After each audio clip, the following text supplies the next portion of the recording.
Eesti 20. sajandi üks andekamaid maalijaid Elmar Kits sündis Tartus ning lõpetas Pallase 1939. aastal.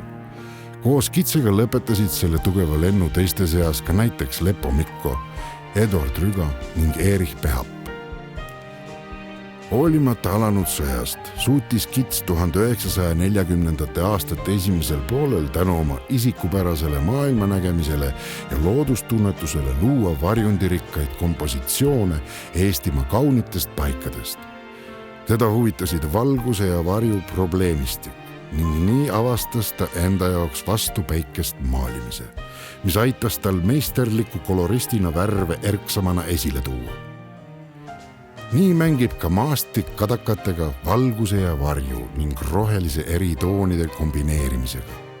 Dramaatiline taevas tuules vuhisevate pilvede ning kergelt kaardus kadakatega loovad dünaamilise ja põneva stseeni, millesse kunstnik justkui kutsub sisse astuma ja osa saama.